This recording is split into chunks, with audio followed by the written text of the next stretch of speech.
5000 கோடிக்கு மேல் மதிப்புள்ள கடற்கரை கனிமங்களை சட்டவிரோதமாக வெட்டியதாக சிபிஐ சோதனை நடத்தியது. கனிமங்களை சட்டவிரோதமாக கொள்ளையடிக்கும் முக்கிய புள்ளி யார்? சென்னை உயர்நீதிமன்றத்தின் அதிரடி உத்தரவு என்ன? சிபிஐ தலைமை இயக்குனருக்கு சென்னை உயர்நீதிமன்றம் என்ன உத்தரவு சொல்லி இருக்கிறாங்க? வாங்க பார்ப்போம். விவி மினரல்ஸ் குழும நிறுவனங்களின் தலைவர் மற்றும் நிர்வாக இயக்குனர் திரு வைகுண்டராஜன் அவர்கள் தூத்துக்குடி, கன்னியாகுமரி மாவட்டங்களை, திருநெல்வேலி மாவட்டங்களை கண்ட்ரோல் பண்ணக்கூடிய மிக முக்கியமான தொழிலதிபராக இருக்கிறார். இவர் இந்த நிறுவனத்தின் மூலம் என்ன தொழில் செய்கிறார்? இதுக்கு பின்னணியில என்ன இருக்கு? இவர் எப்படி கோடிக்கணக்கான சொத்துக்களை குவித்தார்? அவர் மீது நடவடிக்கை எடுக்கணும்னு நீதிமன்றமே உத்தரவிட்டிருக்கு. அதை பற்றியான பரபரப்பான செய்தி தான் இப்போ போயிட்டு இருக்கு. தூத்துக்குடி மாவட்டத்தை சார்ந்த திரு வைகுண்டராஜன் அவர்கள் கடற்கரையில் இருக்கின்ற மணலை அள்ளி வெளிநாட்டுக்கு அனுப்புகிறார். சாதாரண மணல் தானேன்னு மக்கள் எல்லோருக்கும் தோணும். ஆனா அது சாதாரண மணல் இல்லை. அங்கதான் திரு வைகுண்டராஜன் மண்ணாதி மன்னனாக இருக்கிறார். அந்த மண் சாதாரண மண் இல்லை, அது ஒரு தாது மண். அந்த மண் எதற்காக பயன்படுதுன்னா அணுகுண்டு தயாரிப்பதற்கும் இன்னும் பல வேதிப்பொருளாக அந்த மண் பயன்படுது. ஆத்து மணலையே அரசாங்கம் எடுத்து நடத்தும் போது தாது மணலை தனியார் எடுத்து நடத்துறது எந்த வகையில நியாயம்? அதாவது பொதுவா ஒருத்தரை திட்டணும்னா, நீ மண்ணு மாதிரியே இருக்கிற, நீ லாய்க்கு இல்லை, அப்படியே மண்ணு மாதிரி கிணத்துல போட்ட மாதிரியே இருக்கிற அப்படின்னு திட்டுவாங்க. அப்போ எதுக்குமே பயன்படாதுன்னு சொல்லக்கூடிய நடைமுறையில் அந்த மண்ணையே பொண்ணா மாத்திர பணமா மாத்தி இருக்கிறாரு திரு வைகுண்டராஜன். கிட்டத்தட்ட 5000 கோடிக்கு மேல டர்ன் ஓவர் ஆகுது. இதை எந்த அரசியல் கட்சியுமே தடுக்க கூடாது. எல்லா அரசியல் கட்சிக்கும் பணம் கொடுத்திருக்கிறாரு. அப்படி பணம் வாங்கின எந்த அரசியல் கட்சியும் அவரை எதிர்த்து கேள்வி கேட்டதில்லை, போராட்டம் பண்ணதில்லை. இன்னும் சொல்லணும்னா சில நீதிபதியையே விலைக்கு வாங்குற அளவுக்கு தான் அவருடைய அரசியல் இருந்திருக்கு. தூத்துக்குடி, திருநெல்வேலி, கன்னியாகுமரி மாவட்டங்கள்ல யார் கலெக்டரா வரணும், யார் எஸ்பியா வரணும், அந்த 3 மாவட்டங்கள்ல யார் எம்எல்ஏவா வரணும், யார் அமைச்சரா வரணும், இதை எல்லாத்தையும் முடிவு செய்யறதே திரு வைகுண்டராஜன் அவர்கள் தான். இதுதான் திரு வைகுண்டராஜன் அவர்களுடைய ஏறத்தாழ 35 ஆண்டுகால வாழ்க்கை வரலாறாக இருக்கிறது.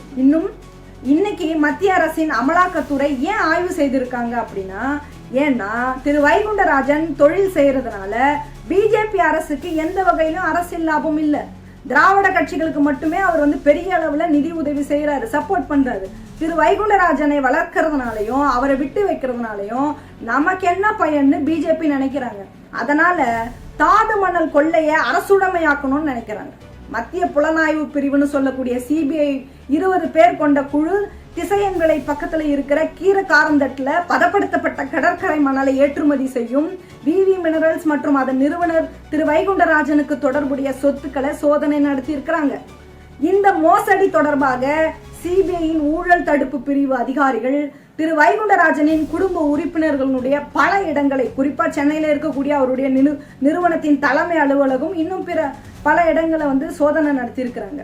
திருநெல்வேலி, தூத்துக்குடி, கன்னியாகுமரி மாவட்டங்கள்ல கடற்கரையில இருந்து சுமார் ஒரு 5800 கோடி மதிப்புள்ள கனிமங்களை சட்டவிரோதமாக வெட்டி எடுப்பதாக வழக்கை விசாரிக்க சிபிஐக்கு உத்தரவிட்டிருக்கிறாங்க சென்னை உயர்நீதிமன்றம். மேலும் இந்த ஊழல்ல அரசு அதிகாரிகளின் தொடர்பு எந்த அளவுக்கு இருக்கு, அரசியல்வாதிகளின் தலையீடு எந்த அளவுக்கு இருக்குன்னு விசாரணை நடத்த பிப்ரவரியிலேயே சென்னை உயர்நீதிமன்றம் உத்தரவிட்டிருக்கிறாங்க.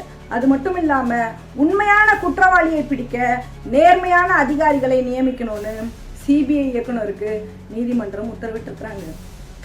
கடற்கரை மணல் அள்ளுபவர்களின் செயல்பாடுகள், இந்த ஊழலில் அதிகாரிகளின் பங்கு, மாநில கருவூலத்திற்கு ஏற்பட்ட இழப்பு, இப்படி எல்லாத்தையும் விசாரிக்கப்படணும்னு நீதிமன்றம் உத்தரவிட்டிருக்கிறாங்க.